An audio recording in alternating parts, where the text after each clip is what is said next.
এই হাদিস থেকে বোঝা যায় মানুষ গুনাহ করবে, এটাই তার স্বভাবজাত প্রবৃত্তি, এটা তার অন্তর থেকে আসবে, সে গুনাহ করবে।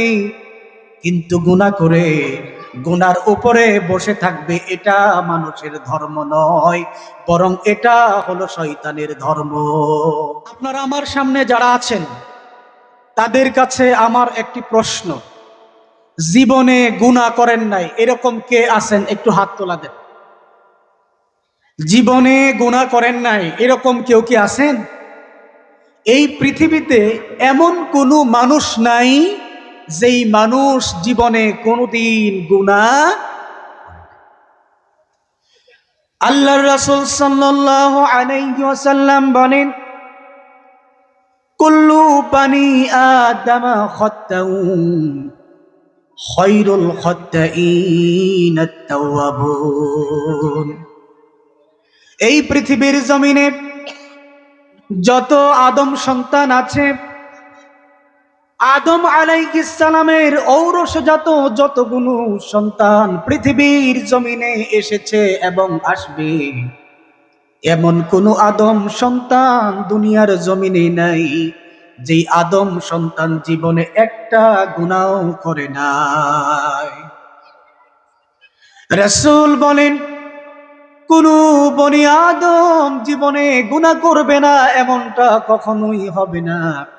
তার মানে হলো পৃথিবীতে যত মানুষ আগমন করবে প্রত্যেকটা মানুষ জীবনে কোনো না কোনো গুনাহ করবে।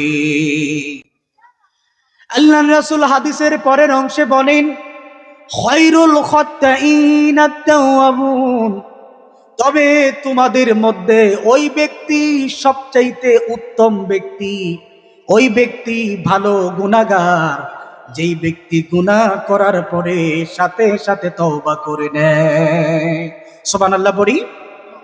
আরেকটি হাদিসে এসেছে আল্লাহর রাসূল বলেন, ও আমার উম্মতেরা, তোমরা যদি জীবনে কোনোদিন একটা গুনাহ না করো, আল্লাহ রাব্বুল আলামিন তোমাদেরকে সমূলে ধ্বংস করে দেবেন এবং তোমাদের স্থানে আরেকটা জাতিকে তিনি সৃষ্টি করবেন, তাদেরকে দিয়ে তিনি গুনাহ করাবেন।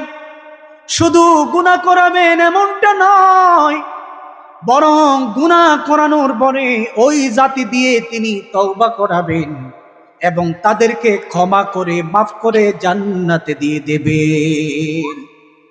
এই হাদিস থেকে বোঝা যায় মানুষ গুনাহ করবে, এটাই তার স্বভাবজাত প্রবৃত্তি, এটা তার অন্তর থেকে আসবে, সে গুনাহ করবে।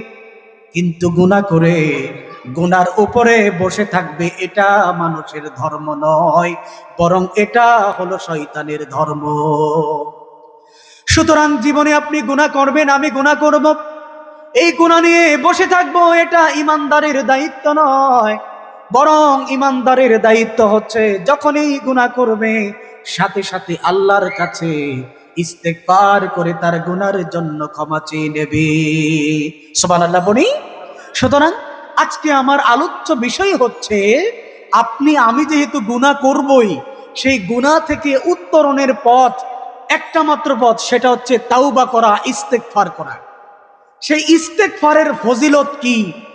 ইস্তেগফার করলে আমরা কি ফাজাইল পাবো, কি ফজিলত পাবো, কি উপকারিতা আমরা পাবো, এটা নিয়েই ইনশাআল্লাহ কথা বলবো।